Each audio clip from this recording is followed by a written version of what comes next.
Struggling single dad lends his old car to traveler, unaware she's a billionaire who changes his life. The old Toyota wasn't much, but it was all James Mitchell had to get his daughter to school each morning. Still, when he saw the woman stranded in the rain, he didn't hesitate to hand over his keys. "Take it as long as you need," he said, already thinking about which bus route they'd have to take tomorrow. The woman thanked him quietly, her simple clothes dripping with rain. If only James knew he'd just helped Sarah Chen, the reclusive tech billionaire who'd been searching for something real in a world of fake smiles and hidden agendas. As she drove away, Sarah glanced in the rearview mirror at the kind stranger, getting soaked in the rain. In that moment, she decided to change his life. But would a man who gave away his last possession be willing to accept the gift of a lifetime? Before we jump back in, tell us where you're tuning in from. And if this story touches you, make sure you're subscribed, because tomorrow I've saved something extra special for you. The alarm blared at 4:30 a.m., and James Mitchell's calloused hand reached out to silence it before the sound could wake Emma. In the dim light of their small apartment, he navigated around the pile of textbooks his daughter had left on the floor. Advanced. Reading for a 12-year-old, the teachers always said. The pride he felt was worth every extra shift he worked to keep her in that school. The bathroom mirror revealed the same tired face he'd seen every morning for the past 5 years, since Maria left them for her better life in California. Dark circles under his eyes matched the grey streaks appearing too early in his black hair, but there was no time for self-pity, not with bills to pay and a daughter to raise. James pulled on his Navy mechanic's coveralls, the patches on the knees telling stories of countless hours spent under cars at Pete's auto shop. The morning routine was a well-rehearsed dance, coffee brewing while he packed Emma's lunch. A peanut butter and honey sandwich, no jelly, too expensive this week, an apple, and the cookies their elderly neighbor Mrs. Rodriguez had kindly shared yesterday. Their apartment kitchen was barely big enough for 2 people to stand in, but they'd made it work. The broken washing machine sat in the corner like a metal monument to their financial struggles, forcing their weekly trips to the laundromat. James had tried fixing it himself, but some parts were simply beyond repair, like many things in their lives. At 6:15 a.m., he gently woke Emma. "Rise and shine, Einstein," he whispered, using his special nickname for her.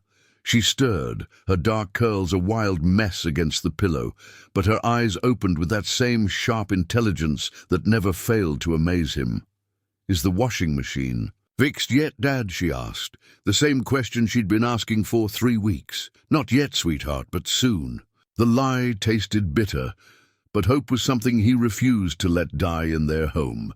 Emma got ready for school, while James checked her homework one last time. Physics equations well beyond his understanding filled her notebook, but her teacher's encouraging comments told him all he needed to know. His daughter was going places. If only he could keep up with the mounting costs of her education. The morning drive to school in his '98 Toyota Corolla was their special time. Emma would talk about her upcoming science fair project, something about sustainable energy that made his head spin, while he focused on ignoring the concerning sounds coming from the engine. The car had seen better days, but it was their lifeline. Without it, he couldn't get to his second job delivering packages after his shift at the garage. "Dad," Emma said suddenly, her voice serious, "Jason's mum offered to pay for my science fair materials." James's hands tightened on the steering wheel. "That's kind of her, but we can manage." "But we can manage," he repeated, softer this time. Pride was perhaps his greatest sin, but it was also his last possession. They weren't charity cases. They were fighters. Dropping Emma at school, he watched her join her friends, her second-hand backpack patched with colorful badges hiding its worn spots. She turned back to wave, and for a moment his heart swelled with a mixture of love and determination. Somehow he would give her the future she deserved. The drive to Pete's auto shop was accompanied by the morning news radio, stories of tech billionaires and corporate mergers washing over him like a foreign language. That world had nothing to do with his reality of oil changes, tire rotations, and the constant calculations of which Bill could wait another week. Pete greeted him with a stack of work orders. Thompson's Mercedes needs a full service, and there's a brake job waiting. Oh, and James? He hesitated. The school called yesterday. Emma's tuition. I'll have it by Friday, James cut in quickly. He'd skip lunch this week, maybe pick up an extra delivery shift. Something would work out. Something had to. As he slid under the first car of the day, the familiar smell of motor oil and metal surrounding him, James thought about the upcoming science fair. Emma's project on renewable energy could open doors for her future, scholarships, maybe even college opportunities. He just had to keep everything together until then.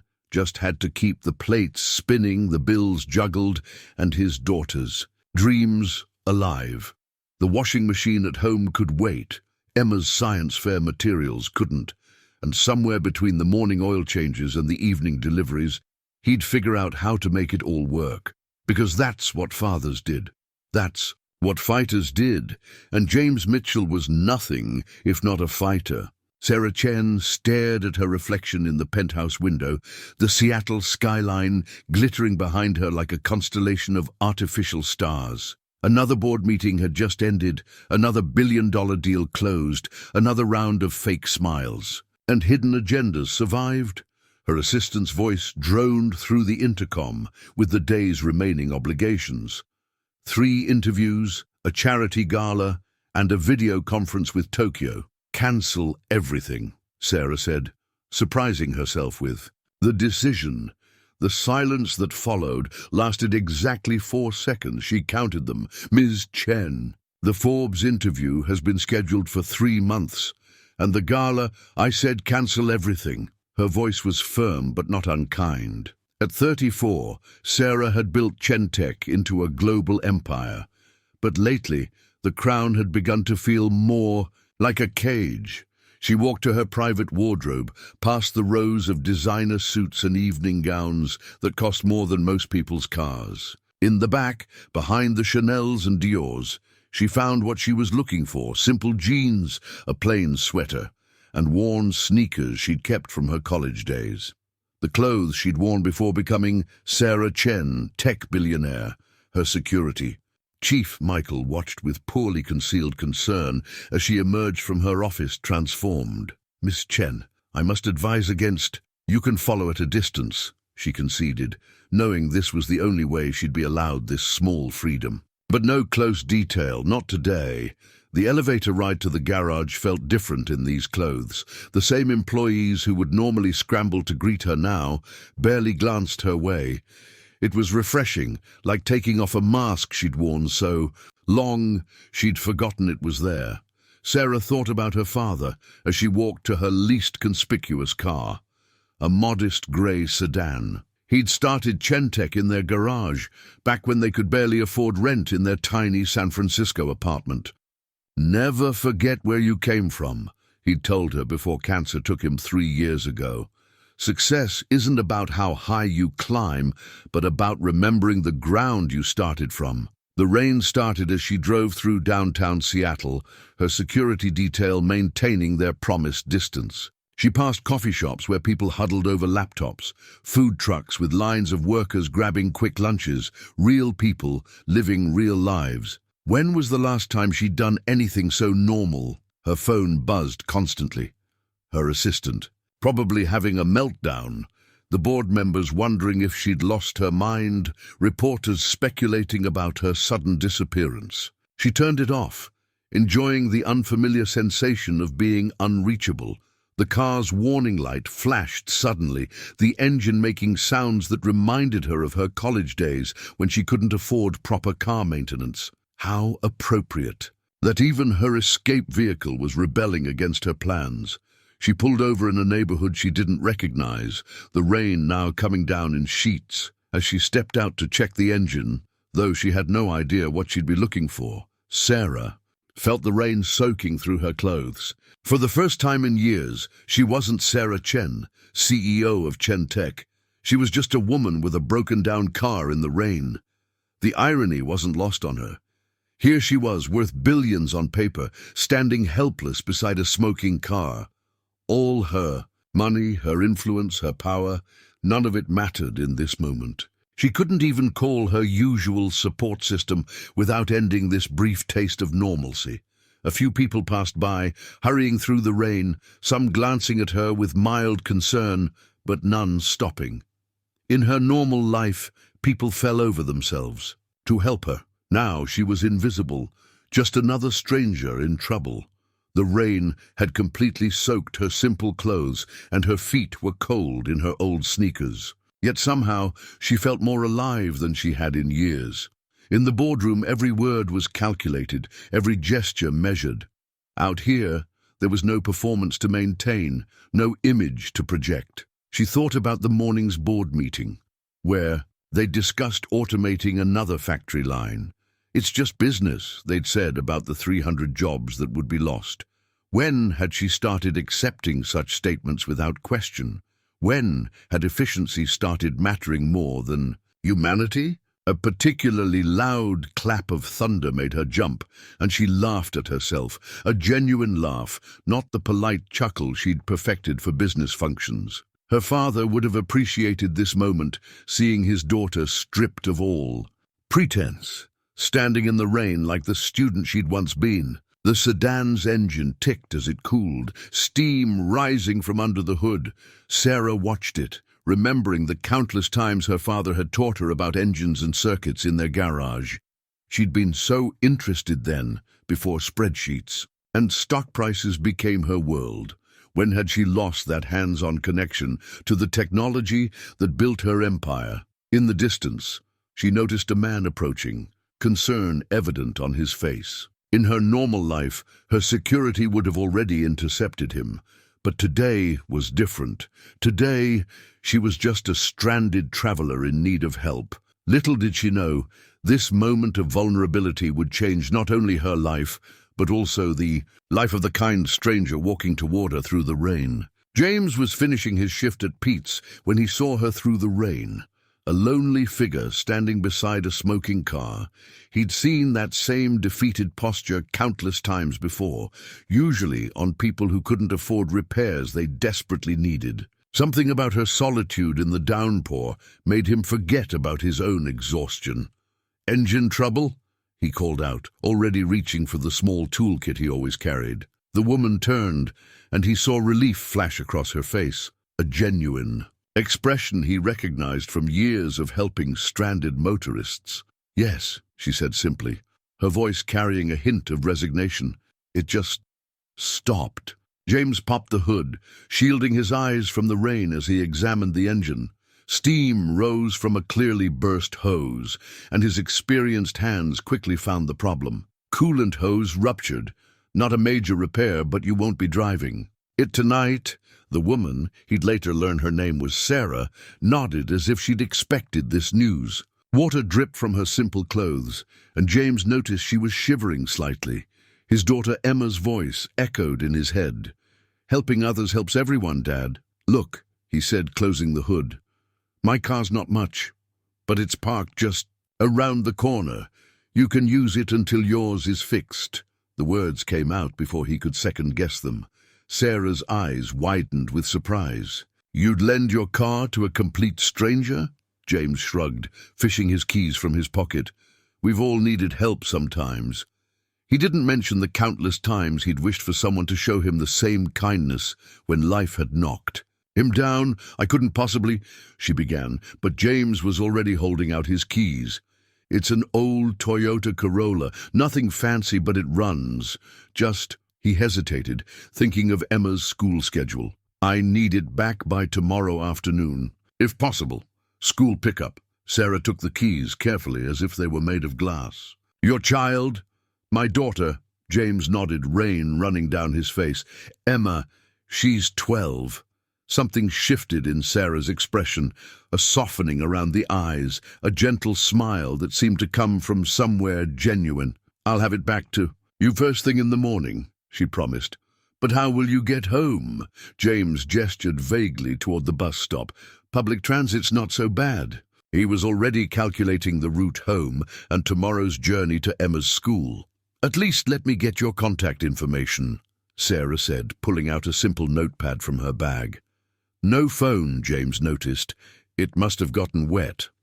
As James scribbled his number on the damp paper, neither of them could have known the significance of this moment. He didn't see the sleek black car parked discreetly down the street, Sarah's security detail maintaining their distance.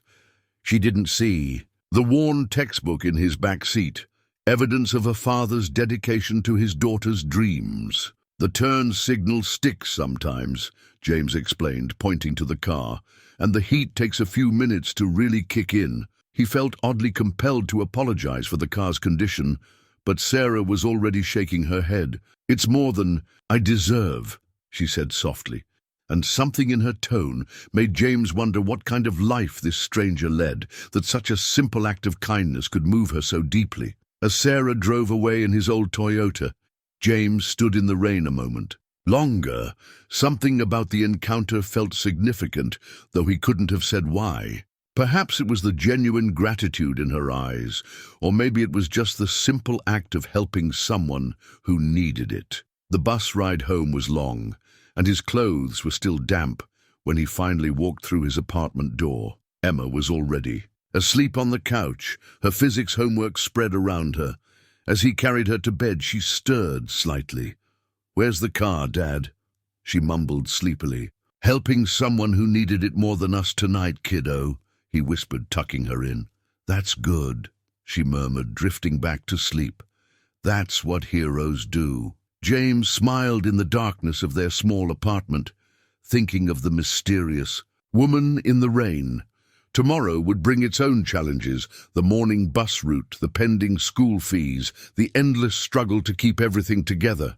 But for tonight, he had done what he knew was right, and sometimes that had to be enough. The morning bus ride with Emma was a new kind of adventure. She bounced beside him on the worn seat, treating their necessary transportation change like an exciting field trip rather than the inconvenience it really was.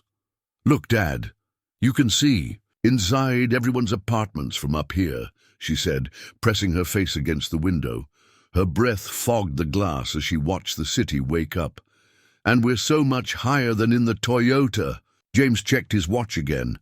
They'd left 30 minutes earlier than usual to accommodate the bus schedule. "Remember, honey, I might be a little late picking you up today. If I'm not there right after school, wait in the library. Do my homework. Don't leave with anyone else," Emma recited, rolling her eyes with all the drama a 12-year-old could muster. "Dad, I know." The bus lurched to a stop, and Emma grabbed her backpack. "But where exactly is our car? You never really explained." James helped her adjust her backpack straps. "I told you, someone needed it more than we did last night. She'll bring it back today." "She?" Emma's eyes lit up with interest. "Is she pretty? Go on. You'll be late." James deflected, giving her a gentle push toward the school entrance. He watched her skip up the steps, her curious mind already spinning. Stories about the mysterious woman with their car. Across town, Sarah sat in her penthouse office, still wearing the simple clothes from yesterday. The old Toyota was parked in her private garage, looking oddly out of place among the luxury vehicles. She'd driven it all night, long after her car had been towed for repairs, finding a strange peace in its honest imperfections. Her assistant hovered nervously at the door. "Miss Chen, about yesterday's cancellations." "I need you to do some research," Sarah interrupted, her fingers tracing the worn Toyota keys. "Find out everything you can about James Mitchell. He's a mechanic at Pete's auto shop." The board meeting. "In 10 minutes? Can wait." Sarah turned to her computer, pulling up her banking app. "Also, I need you to arrange something, quietly." Back on the city bus, James stared out the window, mentally calculating the month's expenses. The school tuition was due Friday. The electricity bill was already late, and now he'd missed his morning delivery shift.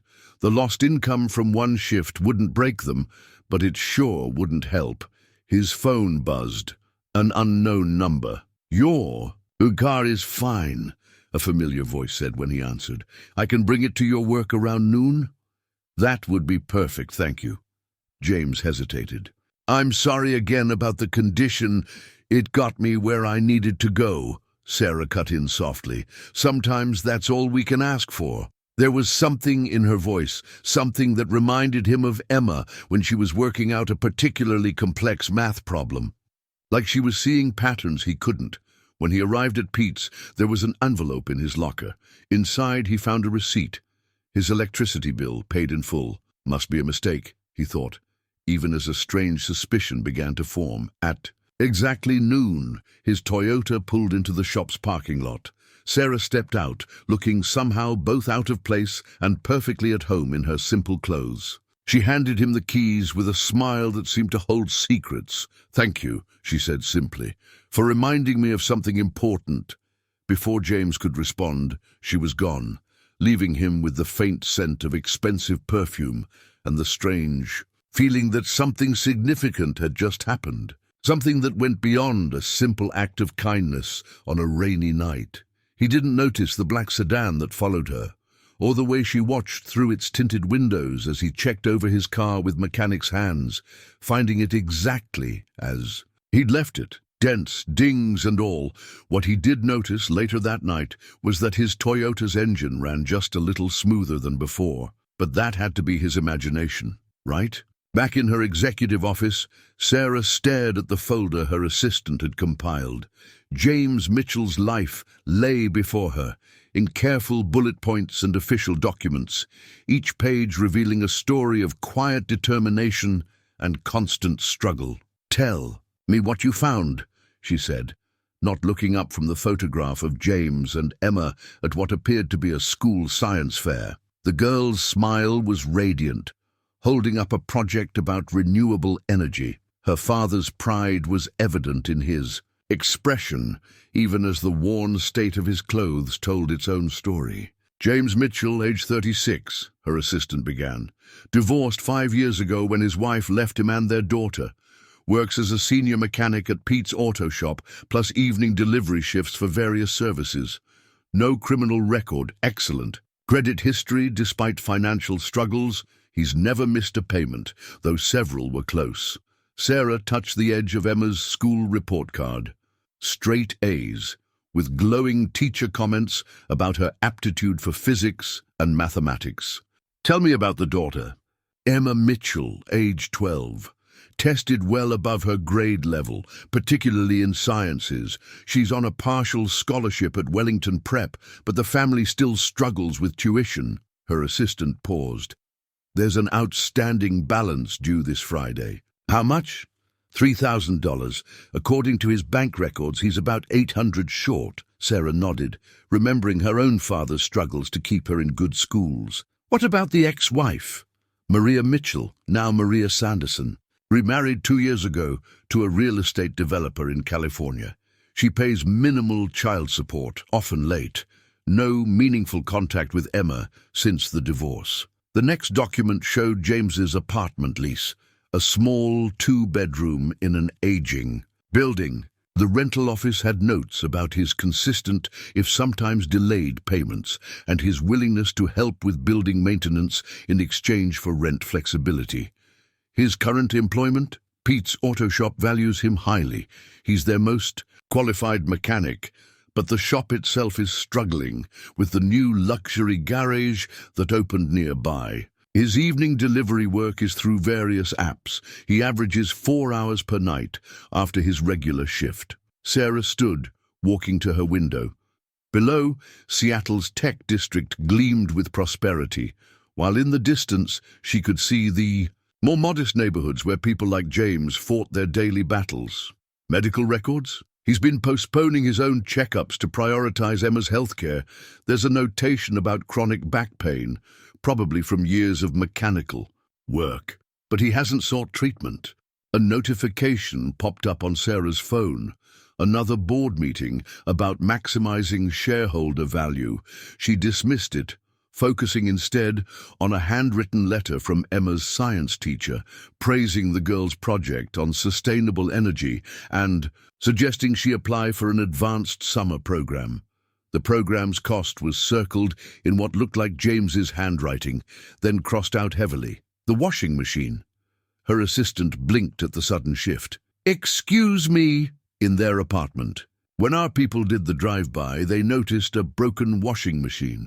"What's the story?" A few clicks on the tablet. "Ah, yes. Building maintenance report from 3 weeks ago. It needs parts that would cost more than a new machine. They've been using the laundromat 6 blocks away." Sarah picked up Emma's science fair photo again. She recognized the look in the girl's eyes, the same hunger for knowledge she'd had at that age, the same passion for understanding how things worked. But where she'd had her father's resources to nurture that spark, Emma had only James's determination. "And love, one more thing," her assistant added hesitantly.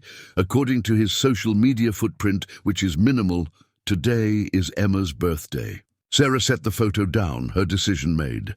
"Cancel my meetings for the rest of the week and get me everything you can find about Pete's Auto Shop's financials." She paused. "Also, I need you to contact Wellington Prep, anonymously. The tuition." "A payment?" "No." Sarah smiled, remembering the simple grace with which James had handed her his keys in the rain. "All of it. Every semester until she graduates. But he can't know where it came from." "Ms. Chen, are you sure about this level of involvement?" Sarah looked at her assistant, seeing the concern in her eyes. "Yesterday, a man who can barely afford his own lunch gave me his only car because I was in trouble. He didn't ask for anything in return. He didn't even ask my name." She turned back to the city view. "Sometimes the world shows you exactly where your resources are needed most." In her mind, she could still hear Emma's teacher praising her potential in science and technology, the same fields that had made Sarah herself a billionaire. "Sometimes," she added softly, "kindness deserves more than kindness in return. It deserves justice." James was under a Mercedes when Pete's voice cut through the usual garage noise. "Mitchell, someone here to see you." Sliding out from beneath the car, he wiped his hands on a rag and froze. Sarah stood in the garage entrance, but something was different. She carried herself with an authority that hadn't been there in the rain, her simple clothes somehow looking more intentional than before. "I hope I'm not interrupting," she said, gesturing to the Mercedes. "No, just finishing up." James noticed. Pete watching with unusual interest. "Everything okay with the car?" "Actually, I wanted to thank you properly, maybe over coffee." She glanced at the small cafe across the street. "I have something I'd like to discuss." 20 minutes later, cleaned up as best he could manage, James sat across from Sarah in the cafe. She'd ordered a plain black coffee, just like him, though. Something told him it wasn't her usual choice. "Your daughter," Sarah began. "She's interested in science." James's face lit up automatically. "Emma. Yeah, she's brilliant, way smarter than me. She's working on this project about renewable energy and—" He caught himself, wondering why he was sharing so much with a stranger. "I saw a science fair photo at her school when I dropped off the car," Sarah explained, though something flickered in her eyes. "The project displays were still up." "That's right, she won 2nd place," James said proudly, then hesitated. "Look, about the electricity bill, I have no idea what you're talking about." Sarah cut in smoothly, but her smile suggested otherwise. "Tell me more about Emma's project." And somehow, James found himself talking about Emma's dreams of solving the world's energy crisis, about her late nights studying subjects he could barely understand, about the summer program her teacher recommended, the one he'd had to tell her they couldn't afford. Sarah listened with genuine interest, asking questions that revealed a deep understanding of the subject matter. "You know," she said carefully. "I might know some people who offer scholarships for programs like that." James stiffened slightly. "We get by just fine." "Of course you do," Sarah said, and there was something in her tone, not pity but understanding. "But getting by isn't the same as thriving. Sometimes accepting help isn't about us, but about the opportunities we can give others." Her words hit uncomfortably close to home. James stared into his coffee, thinking of all the times he'd had to say no to Emma's academic opportunities. "Did you know," Sarah continued, watching him closely, "that some of the biggest tech companies started in garages with people who just needed one person to believe in their potential? Emma's got someone who believes in her," James said firmly. "Yes, she does." Sarah's smile was warm. "And that's why I'm not offering charity, James. I'm offering investment in the future. Sometimes the greatest act of parental love is letting others help our children fly." A comfortable silence fell between them. Through the cafe window, James could see his old Toyota parked outside, somehow looking less beaten down than before. "There's a birthday cake in your car," Sarah said suddenly. James blinked. "How did you—" "The receipt fell out when I was parking. Chocolate with vanilla frosting. Emma's favorite." James checked his watch. "I should get back to work. Need to finish early today for her party. Just the two of us and a movie she's been wanting to see." Sarah stood, smoothing her simple clothes, with a practiced gesture. "Thank you for the coffee, James." And she hesitated, then pulled out a business card. "If Emma ever wants to talk about her science projects, I know a thing or two about technology." James took the card, noting the simple design. Just a name and number, no company listed. "You never did tell me what you do." "Let's just say I work in tech," Sarah smiled. "Small startup stuff." As they parted ways outside the cafe, Sarah turned back. "James, that summer program? Sometimes the universe has a way of opening doors for those who open their doors to others first." Before he could respond, she was gone, leaving James with a business card, a paid electricity bill he still couldn't explain, and the strange feeling that his act of kindness in the rain had set something much bigger in motion. Back in his car, he found not just Emma's birthday cake, but also a small wrapped package with a note, "For a future scientist."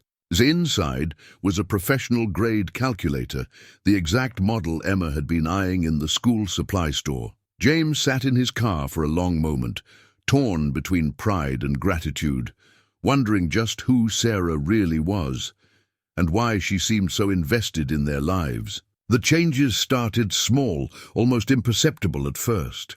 James noticed his Toyota running smoother, though he couldn't find any signs of tampering when he checked under the hood.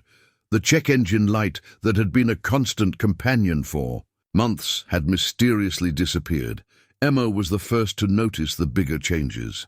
"Dad!" she called out one morning, staring at her school's parent portal on their shared laptop.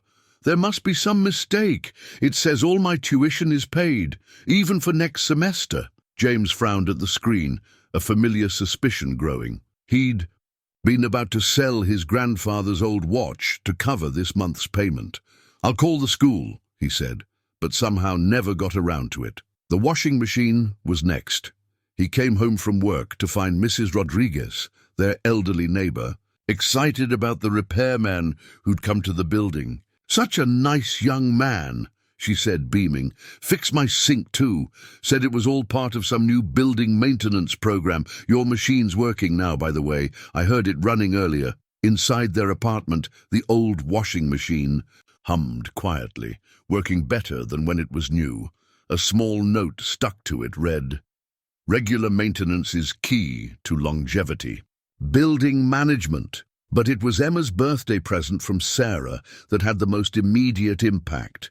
The professional calculator unlocked new possibilities in her physics work, and her enthusiasm was contagious. "Look, Dad!" she exclaimed, showing him complex equations that might as well have been ancient hieroglyphics.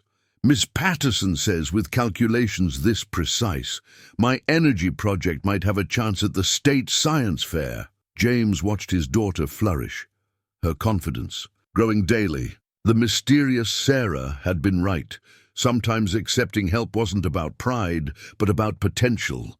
Still, he couldn't shake the feeling that these weren't random acts of kindness. The timing was too perfect, the changes too precisely targeted. To their needs. He found himself staring at Sarah's business card late at night, wondering about the woman who'd borrowed his car and somehow seemed to understand exactly what they needed. One evening, after Emma had gone to bed, he finally called. "The number. I know what you're doing," he said when she answered. "Do you?" Sarah's voice was calm, unoffended. "The tuition, the washing machine, the car repairs." The tuition was a clerical error involving an anonymous scholarship fund. She interrupted, smoothly. "The washing machine was building maintenance, and I haven't touched your car since the night you lent it to me." James ran a hand through his hair in frustration. "Why?" There was a long pause. "Do you know what Emma said when I met her at school that day? She told me her dad was a hero, not because you buy her expensive things or because you drive a fancy car, but because you never stop trying to give her a better life." Another pause. "Some heroes need allies, James, even if they don't want to admit it." He thought about Emma's face when she'd shown him her latest test results, about the way her teacher had started talking about college scholarship programs, about the mysterious weight that had lifted from his shoulders. "I can't repay." "Good," Sarah cut in, "because that's not what this is about. This is about a brilliant young girl who deserves every chance to change the world, just like someone once gave me a chance." After he hung up, James sat in their small living room, looking at the now quiet washing machine, the paid bills on his desk, the calculator that had opened new worlds for his daughter. His pride warred with gratitude, but remembering Emma's growing confidence, her expanding dreams, he realized something important. Sometimes the bravest thing a father could do was let someone else help his child soar. The next morning, Emma was already up when he walked into the kitchen working on her project with Sarah's calculator. "Dad," she asked, not looking up from her equations, "do you believe in angels?" James thought about Sarah, about all the subtle ways their lives had begun shifting since that rainy night. "I believe in people who help others without asking for credit," he said carefully. Emma nodded sagely, her eyes still on her calculations. "Like the person who fixed our washing machine?" James smiled, watching his daughter work. "Yeah, kiddo, exactly like that." The revelation came on an ordinary Tuesday morning. James was in the break room at Pete's, half listening to the morning news while checking Emma's science fair schedule on his phone. The TV droned in the background until a familiar voice caught his attention. Sarah Chen, CEO of Chen Tech, announcing a revolutionary new sustainable energy initiative. James's coffee cup froze halfway to his mouth. On the screen was Sarah, his Sarah, the woman from the rain, except she wasn't wearing simple clothes anymore. She stood at a podium in an elegant business suit, her presence commanding the attention of a room full of reporters. "The future of energy," she was saying, "lies not just in new technology, but in nurturing young minds who will push the boundaries of what's possible." The coffee cup slipped from James's hand, spilling across the break room floor. Pete rushed in at the sound of shattering ceramic. "James, you okay? You look like you've seen a ghost." On the screen, the caption read, "Sarah Chen, 34, tech billionaire and Chen Tech CEO, announces 50 Minutes education initiative." The numbers made James's head spin. Billionaire, his mysterious benefactor, wasn't just wealthy. She was one of the most powerful people in the tech industry. "That's her," he whispered. "Who?" "The woman I lent my car to, the one who—" He stopped, pieces falling into place. The paid tuition, the repairs, the calculator. What had seemed like generous but manageable help now took on a different magnitude. His phone buzzed, a news alert about Chen Tech's stock soaring, another about Sarah Chen being featured in Forbes, and there, buried in the article, was a photo that made his heart stop. Sarah in simple clothes, standing in the rain beside a broken-down car. The caption read, "Tech giant goes undercover. Sarah Chen's week, living like an average citizen." The break room started to spin. He'd given his beat-up Toyota to a woman worth billions. He'd apologized to her about its condition. He'd even tried to explain to her how to work the sticky turn signal. Pete was still talking, something about the news being a repeat from yesterday, but James wasn't listening. He was remembering Sarah's words in the cafe. Let's just say I work in tech, small startup stuff. His phone buzzed again, a text from an unknown number. I was going to tell you, coffee again? James stared at the message, then back at the TV, where Sarah was now discussing Chen Tech's plans for educational outreach programs. The same careful intelligence he'd seen in her eyes that rainy night was there, but now it carried the weight of empire. Emma's morning text about her science project came to mind. Dad, Ms. Patterson says my sustainable energy design could revolutionize how we think about power distribution. Suddenly, Sarah's specific interest in Emma's project made a different kind of sense. She hadn't just been being kind. She'd been recognizing potential, the same way someone must have recognized hers once. He typed back a single word. Why? Her response came immediately. Because you gave your only car to a stranger in the rain, without asking who she was or what was in it for you. In my world, that kind of genuine kindness is rarer than billions. James sat heavily in the break-room chair, watching as Sarah concluded her speech about investing in future generations. The woman on the screen was both a stranger and the same person who'd sat across from him in a simple cafe, talking about helping children reach for the stars. His world had just shifted on its axis, but one thing remained clear. That night, in the rain, he'd helped Sarah Chen find something money couldn't buy, a reminder of simple human goodness, and in return, she'd decided to change his life in ways he'd never imagined possible. James spent the rest of his workday in a daze, his hands moving mechanically through familiar repairs while his mind raced. Every small change in their lives over the past weeks took on new meaning. It hadn't been luck or coincidence. It had been calculated generosity from one of the wealthiest women in the world. The drive home in his mysteriously improved Toyota felt different now. He noticed things he'd overlooked before, the subtle purr of a tuned engine, the fresh smell of new filters, the smooth response of the steering.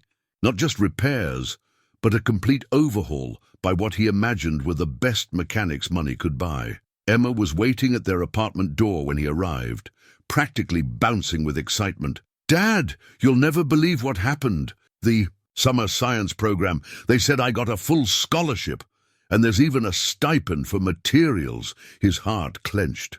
More of Sarah's doing, undoubtedly. But looking at Emma's radiant face, he couldn't bring himself to dampen her joy. That's wonderful, sweetheart, he managed. And Ms. Patterson says someone from Chen Tech is coming to judge the state science fair. Can you believe it? The actual Chen Tech. Emma hugged her project notebook to her chest. Maybe they'll like my sustainable energy design. James felt the blood drain from his face. Of course, Sarah wasn't just helping from the shadows. She was actively creating opportunities for Emma to shine. Later that night, after Emma had gone to bed, James sat at their small kitchen table with a stack of papers. The paid electricity bill, the school scholarship notification, the summer program acceptance letter, the building maintenance notice about the washing machine. He'd thought these were manageable kindnesses from someone only slightly better off than him. Now they felt like charity from someone who could buy their entire apartment building without blinking. His phone sat heavy in his hand as he opened the banking app. His finger hovered over the transfer button. He could return the tuition money at least. It would wipe out his savings and then some, but his pride demanded action. A new text from Sarah appeared. Before you do anything rash, remember, this isn't about you. James stared at the message. How did she know? Then again, she probably had ways of monitoring his bank account now. The thought made him uncomfortable. He typed back, "You lied to me." "No, I just didn't tell you everything. There's a difference. I don't want your charity." There was a long pause before her reply came. "Is it charity when a teacher spends extra time with a promising student? When a mentor guides someone with potential? Money is just one form of support, James. You gave me something priceless that night. Perspective. I'm simply returning the favor in the way I can. From Emma's room came the sound of her voice, talking in her sleep as she often did when working through complex problems. His daughter, dreaming of changing the world through science. Another text. From Sarah, did you know I grew up poor? My father worked 3 jobs to keep me in good schools. One day, someone saw my potential and helped us. They invested in my future. Now, I run a company that changes lives. Tell me, was that charity? Or was it someone recognizing that talent shouldn't be limited by circumstance? James looked at the summer program acceptance letter again. Emma's future stretched out before him in 2 directions. One where his pride kept her bound by their limitations, and one where she could reach as high as her brilliant mind could take her. His phone buzzed one final time. You taught Emma that helping others helps everyone. Don't let pride turn you into a hypocrite. Slowly, deliberately, James moved his finger away from the banking app. Instead, he picked up Emma's project notebook, left open on the counter. Pages of complex calculations and innovative ideas filled. The margins, all made possible by a calculator given to her by a billionaire in disguise. Sometimes he realized true pride meant being strong enough to accept help for those who depend on you. The cafe where they met this time was different, an upscale place downtown where James felt out of place in his work clothes. Sarah, however, looked exactly as she had that first night. Simple clothes, minimal makeup, no trace of the powerful CEO he'd seen on TV. I almost didn't come, he said as she sat down. But you did. She smiled, ordering plain black coffee again. Because you have questions. Why the disguise? Why pretend to be, he gestured vaguely, normal? Sarah's eyes held a hint of sadness. Because I missed it. Do you know what happens when people find out who I am? Everything changes. Their words, their behavior, their genuineness, it all becomes calculated. But that night in the rain, you helped me simply because I needed help. A waitress delivered their coffees, doing a double take at Sarah. She'd clearly recognized her, but Sarah's subtle headshake kept her quiet. My father, Sarah continued, was a mechanic too. He worked in a tiny garage in San Francisco's Chinatown. Every spare dollar went to my education. She traced the rim of her cup. One day, a customer noticed my calculus homework. He was a tech investor, and he saw something in me that transcended our circumstances. That's why I was out that night, trying to remember what it felt like to be on the other side, trying to find something real. James thought about Emma, about all the potential just waiting to be unlocked. And you found us. I found a man who gave away his only means of transportation to help a stranger. She leaned forward. Do you know how rare that is? In my world, every action comes with spreadsheets of projected returns. But you just helped. I don't want Emma to think she needs handouts to succeed, James said quietly. Is that what you think this is? Sarah pulled out her tablet, bringing up Emma's science fair project designs. I've had my best engineers look at her work. This isn't charity, James. Your daughter has the kind of mind that could revolutionize how we think about sustainable energy. I'm not giving handouts. I'm investing in brilliance. She showed him the technical analysis of Emma's project, pointing out innovations that even his daughter hadn't fully realized she'd made. This section here, our R&D department has been trying to solve this exact problem for months. She found an elegant solution almost by accident. James stared at the analysis, seeing his daughter's work through new eyes. She's really that good? Better. Sarah put the tablet away. But talent isn't always enough. Sometimes it needs opportunity to flourish. You've given her everything you can. Love, support, encouragement. Let me handle the doors that money can open. And what do you want in return? Want? James, I have more money than I could spend in 10 lifetimes. What I want is to see brilliant minds reach their potential. What I want is to honor the memory of my father, who, like you, gave everything he had to let his child dream big. She paused. What I want is to be the person I needed when I was Emma's age. James thought about the summer program, about Emma's excitement for the state science fair. She talks about you, you know. Not the CEO you, the you she met that day at school.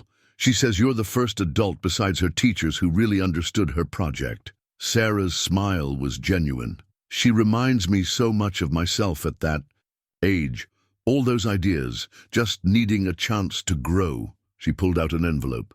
Speaking of which, Chen Tech is hosting a Young Innovators Weekend next month. The kind of event that can open doors to top universities. James took the envelope, no longer feeling the sting of charity. You really believe in her? No, Sarah corrected gently. I recognize her, just like someone once recognized me. She stood to leave, then turned back. Oh, and James. The position of head mechanic at Chen Tech's R&D facility just opened up. The salary is considerable, and it comes with full benefits, including a college fund program. She smiled, just in case you know anyone qualified who might be interested. As she walked away, James looked at the envelope in his hands, seeing it not as charity, but as a bridge between his daughter's potential and her future. Sometimes understanding meant seeing past pride, to recognize opportunity for what it was, a chance to let dreams take flight. The Chentech Research and Development Facility looked more like a university campus than an industrial complex. James stood in the gleaming lobby, his recently pressed shirt feeling inadequate among the sleek modern designs and cutting-edge technology. Displays. Mr. Mitchell, a young woman in professional attire, approached. Ms. Chen is ready to see you now. Following her through the facility, James caught glimpses of what looked like scenes from science fiction movies. Robotic arms assembling delicate components, holographic displays showing complex engineering designs, and laboratories filled with equipment he could only guess at the purpose of. Our Vehicular Innovation Department, the assistant explained, noticing his interest as they passed a massive garage space. Teams of mechanics and engineers worked on what appeared to be experimental vehicles, their tools far more sophisticated than anything at Pete's. Sarah was waiting in what looked like a classic auto shop, complete with lifts and tool chests, albeit much more advanced ones than he was used to. She wore a casual blazer over jeans, bridging the gap between CEO and the woman he'd met in the rain. "Welcome to where the magic happens," she said, gesturing to the space around them, "or at least where we try to make it happen." "This is impressive," James managed, still taking in the facility. "It's also where you'll be working if you accept my offer." Sarah picked up a tablet, bringing up some specifications. "We're developing new, sustainable vehicle technologies, but we keep running into practical application issues. We need someone who understands not just how cars work in theory, but how they work in the real world. Someone with hands-on experience," she showed him designs for hybrid engines and alternative fuel systems that made his head spin. "These are brilliant ideas on paper, but they need to work in actual vehicles under real conditions. That's where you come in." "Me?" James looked at the complex designs. "I'm just a mechanic." "Just a mechanic?" Sarah raised an eyebrow. "You kept a '98 Corolla running perfectly for years on a shoestring budget. You can diagnose engine problems by sound alone. My engineers have degrees from MIT, but some of them have never changed their O'Noyle." She led him to a workbench where various engine components were laid out. "Pick any piece," she challenged. James selected a complicated-looking valve assembly. "This is modified for hydrogen fuel cells, but the tolerance is too tight. It'll freeze up in cold weather." He pointed to several other parts. "These need better weatherproofing. This connection point will vibrate loose over time, and this sensor placement will make routine maintenance a nightmare." Sarah's smile widened. "See, that's exactly what we need. Someone who understands how these innovations will work in the real world, not just in a laboratory." The salary she mentioned made him dizzy, more than triple what he made at Pete's. The benefits package included full health coverage, a retirement plan, and most importantly, a comprehensive education fund for Emma. "Why me?" he asked finally. "You must know plenty of experienced mechanics." Because you understand both sides of the equation, Sarah explained. You know what it's like to keep a car running when every dollar counts. That perspective is invaluable when developing technology that needs to be both innovative and accessible. She pulled up another file on her tablet, Emma's science fair project. Plus, your daughter's interest in sustainable energy isn't a coincidence. You taught her to think practically about complex problems. That's the kind of thinking we need here. James looked around the facility again, seeing it with new eyes. This wasn't charity. This was an opportunity to be part of something bigger, to help create technology that could make a difference in people's lives. The commute would be longer, he said slowly, already thinking practically. We have a shuttle service. Or, Sarah smiled. The position comes with a company car, something a bit newer than your Corolla. James thought about Pete's shop, about the struggling business and the limited opportunities there. Then he thought about Emma, about the doors this could open for her future. When do I start? Monday. Sarah extended her hand. Welcome to Chen Tech, James, ready to help us change the world. Looking at her outstretched hand, James remembered the night he'd offered his car keys to a stranger in the rain. Sometimes the biggest changes in life came from the smallest acts of kindness. Telling Pete was harder than James had expected.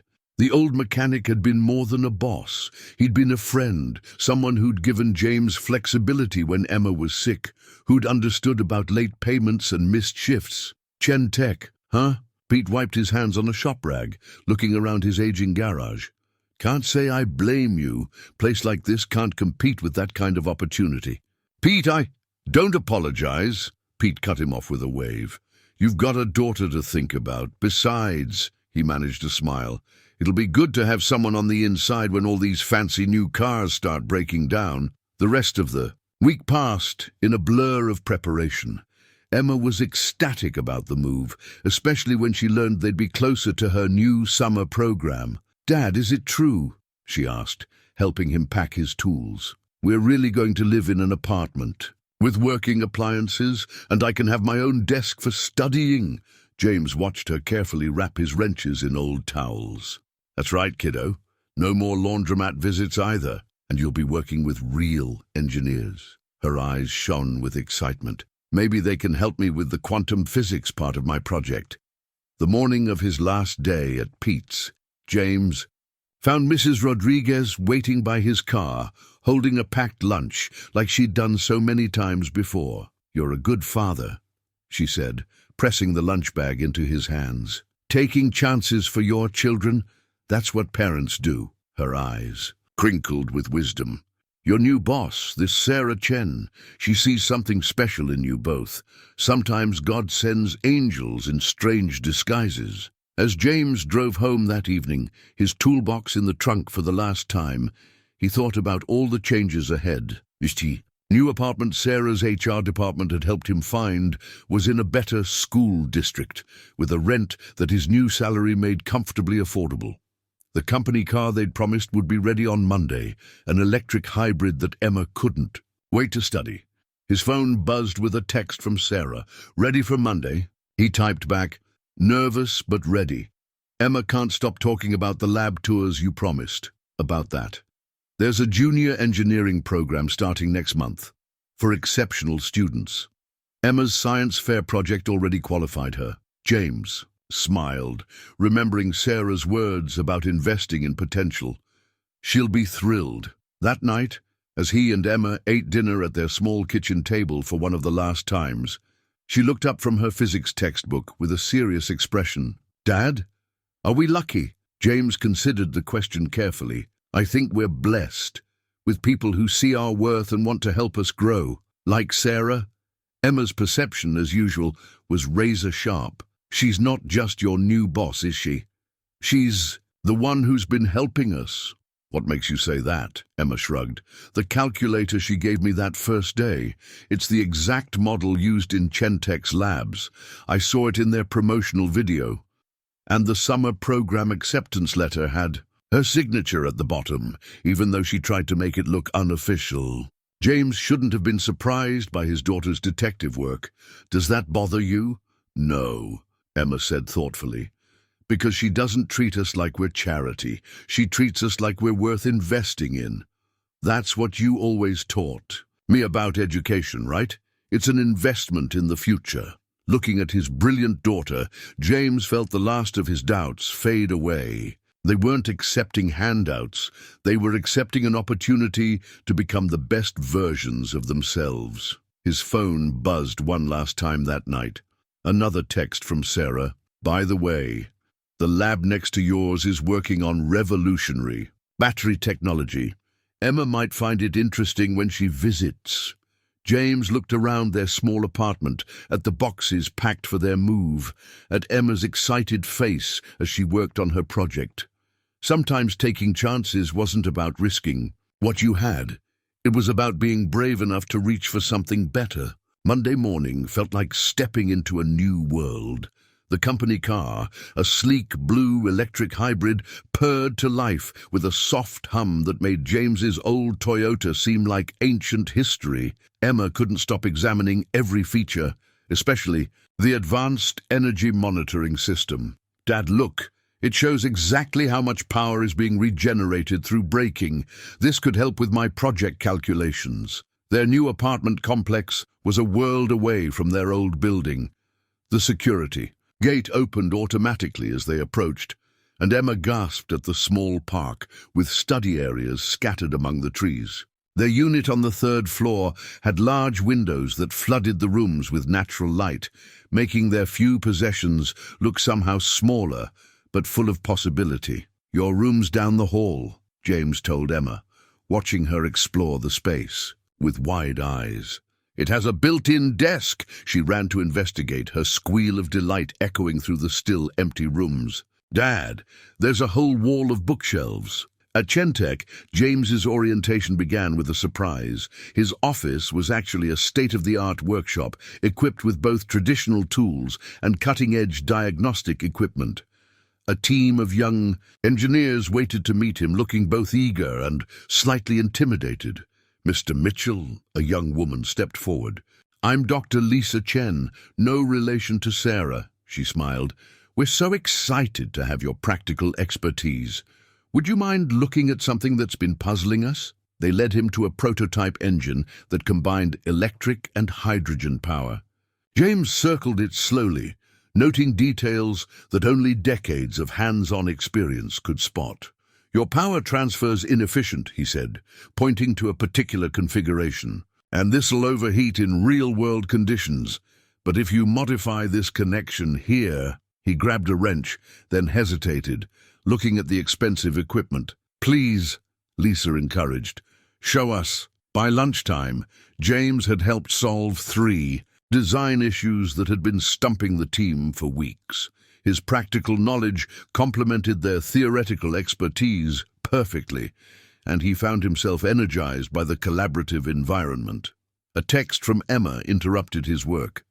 The school library has a STEM research center, and Ms. Patterson says I can use it during lunch breaks. James smiled, typing back, Don't forget to eat your actual lunch too. Sarah stopped by his workshop late afternoon, dressed casually in jeans and a Chentech polo shirt. How's the first day going? It's... James gestured to the modified prototype. Incredible. Your team is brilliant. Our team, she corrected. And yes, they are. But they needed someone like you to bridge the gap between theory and practice. She picked up a modified component he'd been working on. The old ways and the new, working together. That's how real innovation happens. After work, James picked up Emma from her first day at the advanced study program. She practically bounced into the car, clutching a new notebook filled with equations. Dad! They have a whole laboratory for student experiments. And guess what? Sarah came to talk to our group about women in STEM careers. She paused, looking thoughtful. She didn't mention knowing us. She just treated me like any other student, but she winked at me when she left. That night, in their new apartment, James watched Emma working at her built-in desk, surrounded by books and project materials. Their old life seemed distant already, like a chapter closing naturally to make way for a new one. His phone buzzed with a final text from Sarah. Check your email. The team's hydrogen cell modifications, incorporating your suggestions, just got approved for advanced testing. Welcome to the future, James. He looked around their new home. At the full fridge, the working appliances, the quiet dignity of having enough. But more than the material changes, he felt the transformation in their spirits. They weren't just surviving anymore. They were growing. The first sign of trouble came in the form of a news article. Chentech CEO's pet project, the mechanic and his daughter. James discovered it during his lunch break, 3 weeks into his new job. The story painted their situation as a modern Cinderella tale, complete with speculation about Sarah's motivations. Sources close to Chentech suggest this could be a publicity stunt. The article read, humanizing the tech giant's image through strategic charity. There were photos, too. Old shots of their previous apartment building, Emma at school, even James working at Pete's garage. His phone started ringing with calls from unknown numbers. Reporters, he guessed, wanting the human interest angle. Emma texted him from school. Dad, some kids are asking weird questions. They saw the article. Sarah was in his workshop within the hour, looking more angry than he'd ever seen her. I'm handling this, she said before he could speak. Our legal team is already demanding retractions. This kind of invasive coverage is exactly what I didn't want for you both. Maybe they're right, James said quietly. Maybe this was all too good to be true. Don't, Sarah's voice was sharp. Don't let them cheapen this. Your job, you earned it. Emma's opportunities, she earned them. I just opened doors. You both walked through them on your own merit. But the damage was spreading. At a team meeting, James caught whispers about the CEO's charity case. Emma reported that some students were suggesting she only got into the advanced program because of connections. That evening, they sat in their new apartment, the space suddenly feeling less like an achievement and more like evidence of their changed circumstances. Emma was uncharacteristically quiet, picking at her dinner. We could go back, James offered, to our old life. It was simpler. Emma looked up, her eyes fierce. No, that's what they want us to do. Feel ashamed for accepting help, for taking chances. She pulled out her project notebook. Sarah visited our class again today. You know what she said? She said success isn't about where you start. It's about being brave enough to accept opportunities to grow. James's phone buzzed. Another reporter. But below that notification was an email from Sarah Chen, his team lead. Your modifications to the hydrogen cell design just passed advanced testing. The whole team knows this project wouldn't have succeeded without your practical insights. Whatever. The media says you belong here. Sarah's text came next. Tomorrow's paper will run my official statement, but here's what I really want to say. 5 years ago, I went undercover in my own company. Know what I discovered? Half my top executives couldn't change a tire. Success isn't about pedigree. It's about perspective, dedication, and heart. She followed up with another message. Emma's science fair project was reviewed blind by our panel. She scored highest in theoretical innovation. That's not charity, that's merit. James watched his daughter working on her project, her determination unchanged by the day's events. The equations she wrote were the same ones he saw the engineers using at work. Her ideas about sustainable energy matched the discussions in their research meetings. She belonged in that advanced program, just as he belonged in that workshop. Dad, Emma looked up from her work. I figured something out today. You know how in physics, when you add energy to a system, there's always resistance. But that resistance is what makes transformation possible. She smiled. Maybe that's what's happening now. James thought about the article, the whispers, the doubts. Then he thought about the prototype engines in his workshop, the excited discussions. With his team, the way Emma's eyes lit up in the research lab. They had earned their place here, not through charity, but through their own capabilities, finally finding the right opportunities to shine. His phone buzzed again. Sarah had sent a final message. Remember the night you gave me your car. You didn't do it for praise or recognition. You did it because it was right. I helped you for the same reason. Don't let anyone tell you that kindness needs justification. Looking at his daughter, secure in her calculations and dreams, James realized that true transformation wasn't about what others thought. It was about having the courage to become who you were meant to be, regardless of how you got the chance. The old garage in San Francisco's Chinatown didn't look like the birthplace of a tech empire. Sarah stood before the faded building, now converted into a trendy coffee shop, with James beside her. She'd asked him to meet her here, away from the gleaming offices of Chen Tech, for what she called an important conversation. "This was my father's shop," she said, touching the weathered brick wall. "Chen's Auto Repair. 18 hours a day, 7 days a week. He slept on a cot in the back office, so he could send money home to my mother." James noticed her fingers tracing old grease stains that somehow survived decades of repainting. "What happened?" "A customer noticed me doing calculus homework between oil changes." "Mr. Roberts.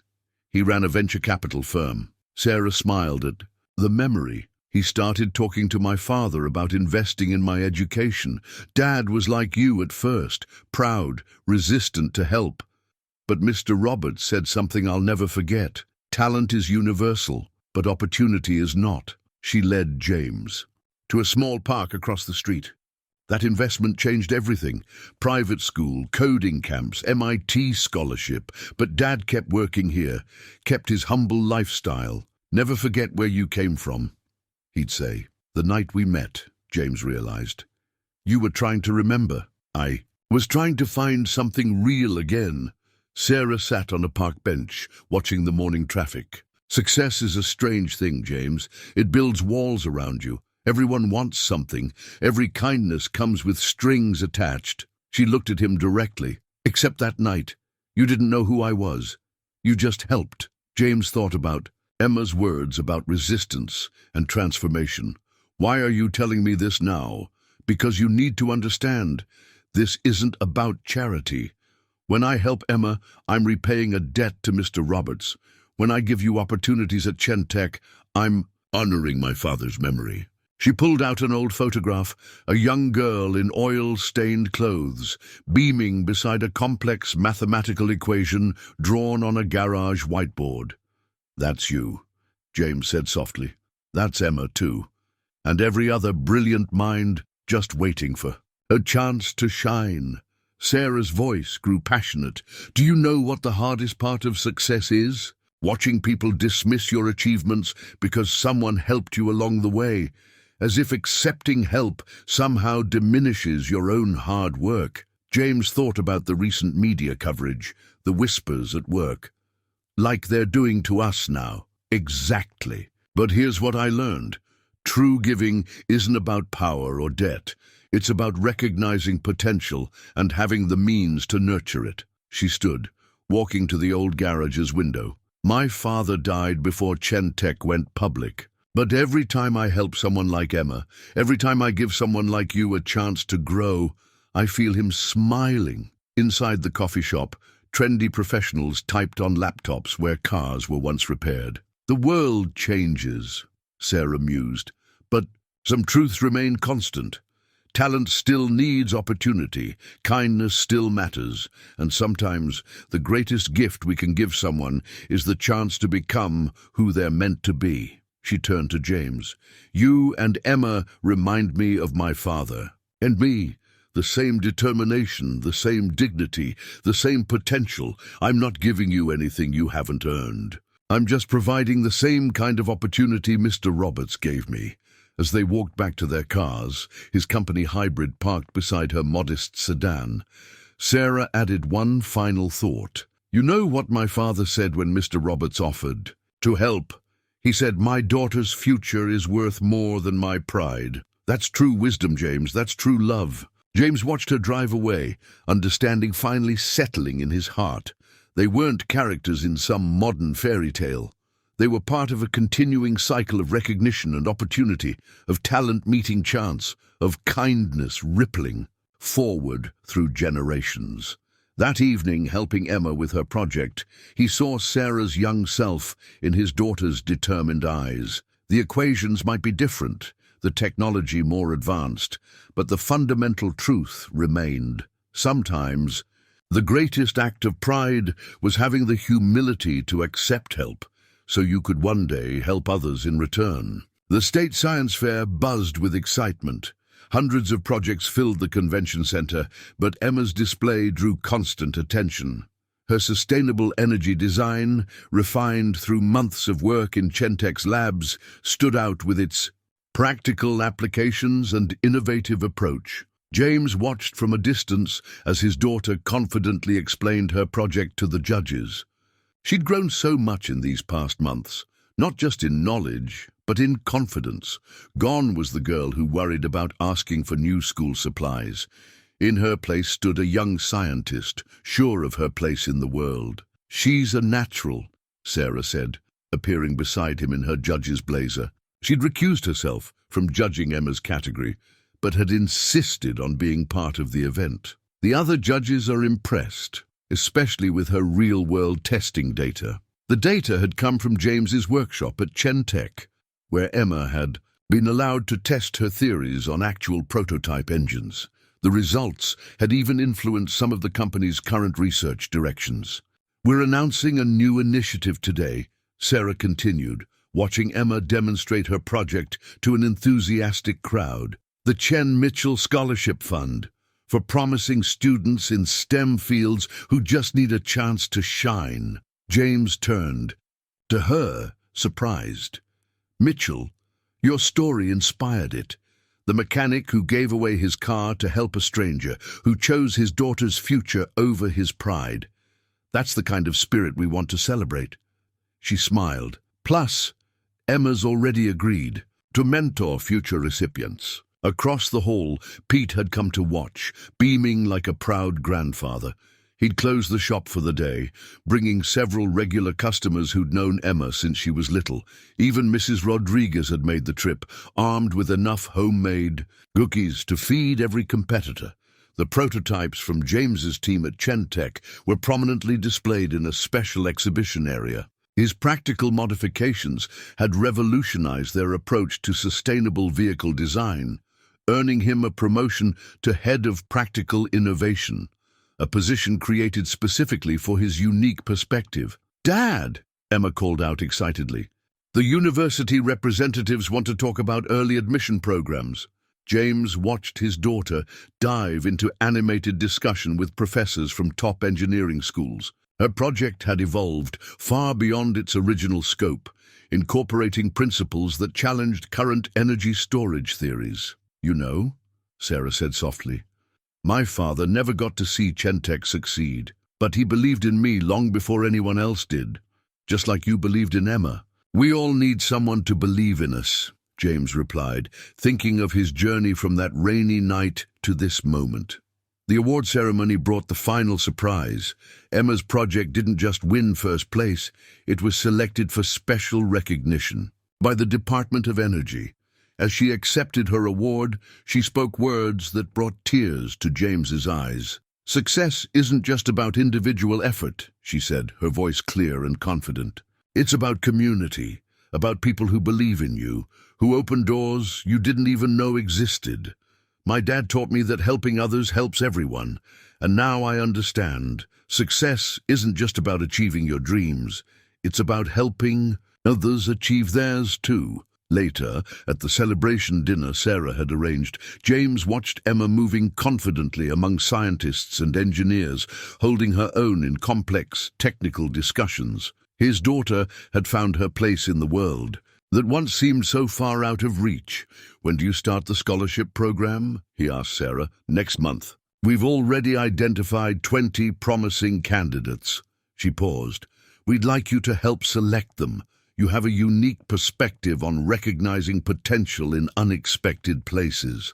James thought about their old apartment, about Emma doing homework, by flashlight to save electricity, about all the doors that had seemed forever closed.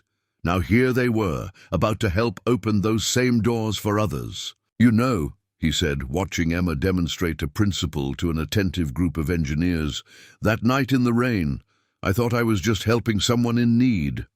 I never imagined I was actually helping us find our way home." Sarah smiled, raising her glass in a quiet toast.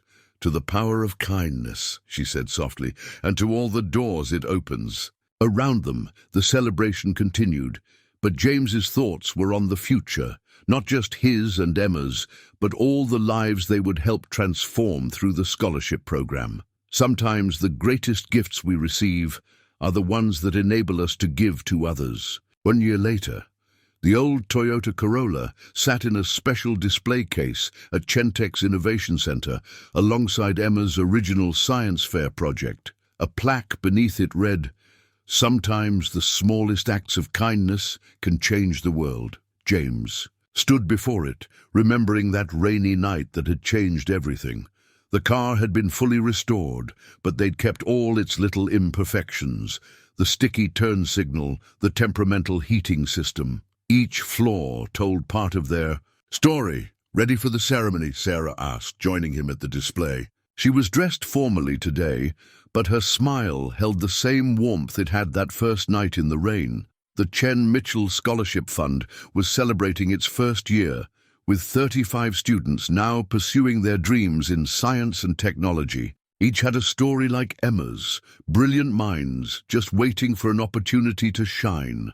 Emma, now 14, had grown into her role as a mentor for the younger scholarship recipients. Her sustainable energy project had evolved into a full research initiative at Chentech, with patents pending.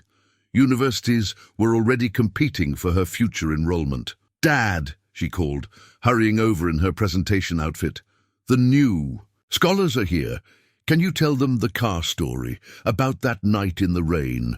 The incoming scholarship students gathered around, their eyes bright with possibility. James saw his daughter's former self in their eager faces, all that potential just waiting to be unlocked. "It started with a simple choice," he began, touching the Toyota's worn hood. "To help someone in need, without expecting anything in return." Sarah stood quietly at the back of the group, watching the story work its magic again.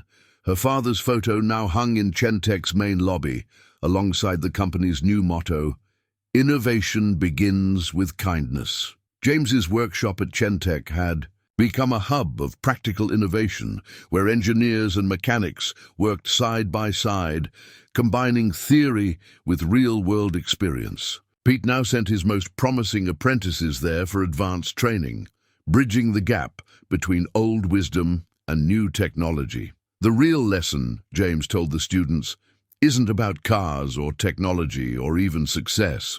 It's about recognizing that we all need help sometimes, and that accepting help doesn't diminish your worth.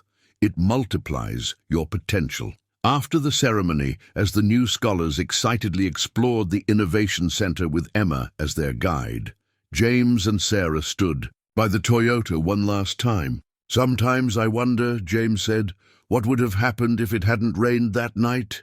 Sarah smiled, watching Emma demonstrate a prototype to her eager audience. "I think we still would have found our way here. Kindness has a way of creating its own opportunities." Through the window, they could see Chentech's latest project taking shape, a new research center dedicated to accessible, sustainable technology, inspired by Emma's original insights. The building would house future scholarship recipients, continuing the cycle of opportunity and innovation. "Ready to change more lives?" Sarah asked. James looked at his daughter, at the Toyota that had started it all, at the bright futures waiting to unfold. "Always," he answered, "because sometimes the greatest journey starts with a simple act of kindness, and the greatest success comes from helping others find their way."